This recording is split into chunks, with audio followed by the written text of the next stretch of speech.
notice how principles change according to convenience, which I recognize directly undermines the concept of a principle. But people always ask me why I don't have my phone number on Facebook. I'm like, are you kidding? I'm not going to parade around that kind of information in public. But then the other day, I really needed to get in touch with someone, and I had to go through like 10 people's profiles, and no one had their phone number up. And my genuine reaction was like, dear God, doesn't anyone trust anyone anymore? Or, you know, if you find out someone's stalking someone, you're like, oh my God, what a psycho. But when it's you belayed outside your ex-boyfriend's window with a video camera, you're like, well, sorry for caring.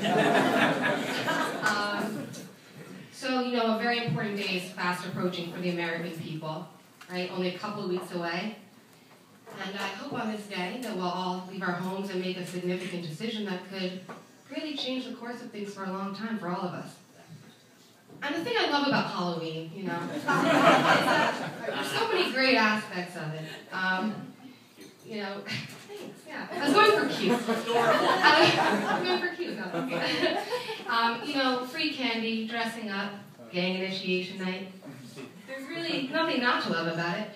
There's just one aspect of this glorious holiday I find just a wee bit unsettling, and that is the slutty costume epidemic. Now, no, if you want to be a slut for Halloween, like being a working prostitute is your actual costume, that's cool. But if you're a flight attendant, must I see your butt crack? I don't recall the last time I was talking to a nurse and both her nipples slipped out. And now it's like the sky's the limit, like anything can be skankified, like the most neutral thing. Like this year I think I may go as a slutty Benjamin Franklin. Perhaps a scandalous teapot? Or maybe I'll just be completely naked with a tie and a silver wig and go as a whorish Mr. Rogers. Took things a little too far with that childhood striptease you all know about. Some of us know that. Anyway, so, you know, I never really felt comfortable around these child arcade zones. Chuck E. Cheese, for example. First of all, the mascot was a human-sized rodent who was clearly suffering from some rare, severe form of facial edema. And now they want to revamp him. The people over at Chuck E. Cheese feel the need to create a younger, hipper mascot, which for some reason has translated into a starver, bitter heroin addict. He's like emaciated, like sunken in cheeks. People should look this up. He's got this sadistic, wild look in his eye, and he's doing windmills, like on an electric guitar, for some reason. Kind of leaves you wondering if the people at this ad campaign have ever seen an actual mouse, because they kind of screw the pooch both times. And there's always someone at these places who doesn't quite fit in. You know, some guy with long fingernails, a snaggletooth, maybe my ex, I don't know. Lurking around, not quite committing to that Pac-Man game he's been sitting at for just a little too long. You know, Chuck E. Cheese, where a kid can be a kid, and where an adult can kidnap your kid. I want to move on to something a little more solemn. More solemn than child kidnapping. It's a light show. I feel terrible for people who are lactose intolerant, you know.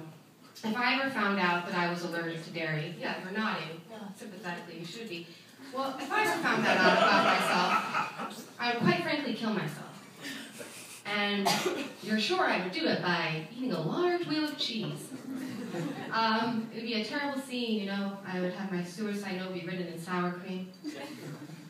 Baby doll wrappers would be strewn about recklessly. There would be a noose made out of so many string cheeses hanging from the ceiling. And I don't know, guys, if I was feeling particularly poetic that night, perhaps I would have left out a tub of cream cheese that expired on the same date. Let it sink in. Got a little meta on you. I'm going to wrap up with this bad boy.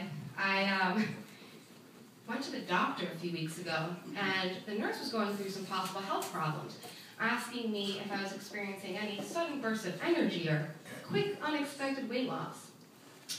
I'm not thoroughly convinced this woman knows what a problem is.